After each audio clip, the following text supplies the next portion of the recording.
मेरे भारत के कंठहार, तुझको शत शत वंदन बिहार। बिहार एक ऐसा राज्य है जो भारत समेत पूरे विश्व में ज्ञान और विज्ञान का प्रकाश फैलाने वाला वह प्रदेश है जो आज देश के सबसे अंधकार हिस्से में है, जहां देश आज यान से लेकर किसी चंद्रयान तक पहुंच चुका है।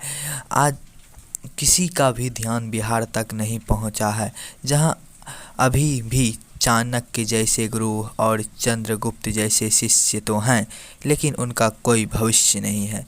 हम बात कर रहे हैं उस बिहार की जहां यूपीएससी और बीपीएससी की तैयारी करने वाले छात्र बिहार का प्राचीन इतिहास तो पढ़ते हैं, लेकिन समकालीन बिहार की जब बात आती है तो कई सदियों और दशकों से चली आ रही ऐतिहासिक तथ्यों और पुरातात्विक साक्ष्यों के अलावा और कुछ नहीं मिलता है उन्हें।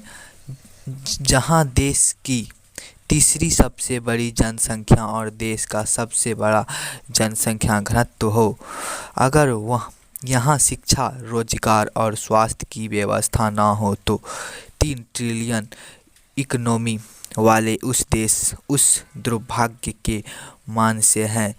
मन सिहर उठता है जहां दर्जनों के भाव में स्कूल, कॉलेज और यूनिवर्सिटी तो खुलती है, पढ़ाई होती है, राजनीति होती है, पर एक सवाल भी होता है, पढ़ लिख के ये बच्चे बिहार में करेंगे क्या?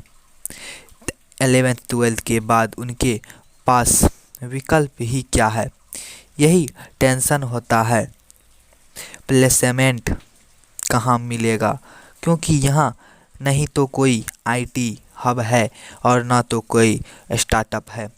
यहाँ तो बस प्रॉब्लम है जिनका सल्यूशन कई दशकों से ढूंढते आ रहे हैं।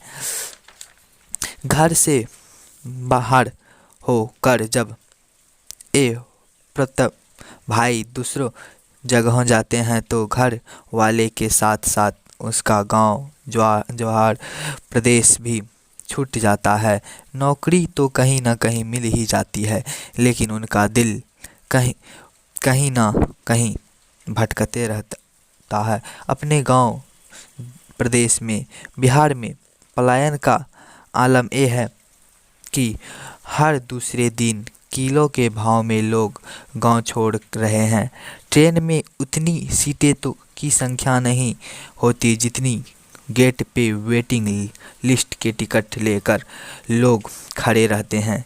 यानी ट्रेन भले खाली चली आए, लेकिन बिहार से जाने वाली ट्रेन माँ बाप के सारी अरमान लेकर जाती है।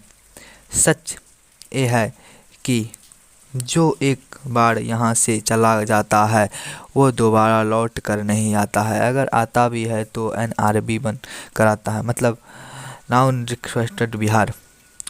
मूलतः बिहारी जिसका इतिहास प्राचीन इतिहास के तरह किसी समय के कालखंड में दब कर रह जाता है।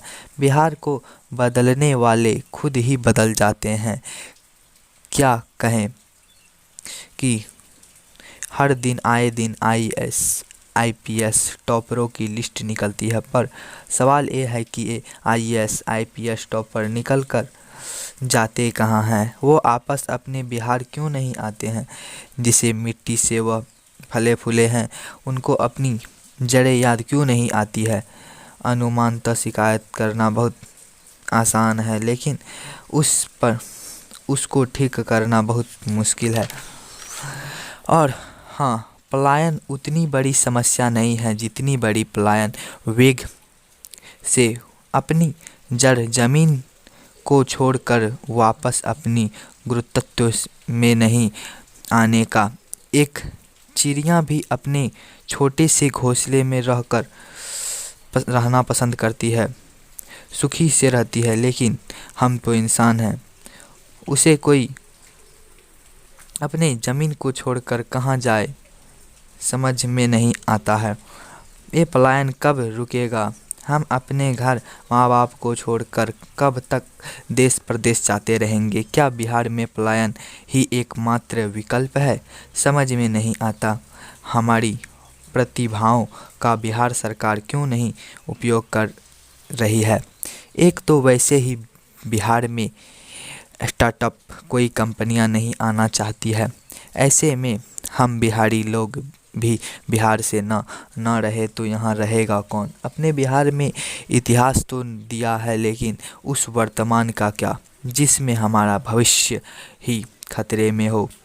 यकीन मानिए, मैं बिहार की शिकायत नहीं कर रहा हूँ, सच्चाई कह रहा हूँ, जिसे आप कान बंद करके अनसुना नहीं कर सकते हैं। वो दृश्य दिखाना चाहता हूँ तो राजनीति के दौर में पेच में कहीं अदृश्य हो गया है। निजी लाभ और सत्ता के राजनीति बिहार के भूगोल गणित को जीरो कर रहा है। जहां मानव संसाधन है तो, लेकिन संसाधन का कोई अता पता नहीं। जहां बेरोजगार तो बहुत हैं, पर रोजगार का कोई अता पता नहीं। आने वाली हर नस्लें एक दशक से के बाद सिर्फ यही एक सवाल पूछते आ रही है कि जिसका जवाब आज भी नहीं है। बिहार को बीमार और लाचार बनाने में जितना राजनीतिक और आर्थिक कारण है जिम्मेवार है, उससे कई ज़्यादा जिम्मेवार यहाँ के लोग हैं जो दूसरे जगहों पर ऊंची ऊंची पदों पर बैठकर अपने बिहार को भूल गए हैं, अपने जड़ ज़मीन को खो चुके हैं। बिहार में जितने IAS IPS ऑफिसर हैं देश को दिए गए हैं, उसका अगर 10% भी बिहार में को मिल जाए तो बिहार विश्व पटल पर फिर से छा जाएगा। लेकिन ये हकीकत नहीं है, ये बस सपना है, कल्पना है मात्र। बिहार हमारा गर्व है, हमारी मोहब्बत है। हम सब मिलकर बिहार को फिर से पहले से भी ज़्यादा बेटर बना सकते हैं। बिहार में उद्योग लगाएंगे जिससे बिहार की मेहनत और ताकत से बिहार को नया आगाज मिले।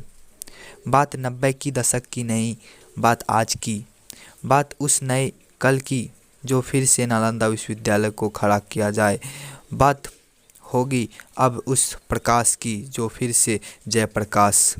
बात होगी अब उस हिंदुस्तान की जिससे नया आयाम दिला सके। बात होगी तो उस विकास की जो फिर से बिहारी स्वाभिमान को जो आकाश तक पहुंचा सके। जय बिहार, जय भारत, जय। विश्व शांति का अग्रदूत लौटेगा खोया स्वाभिमान, अब जाग चुके तेरे सपूत।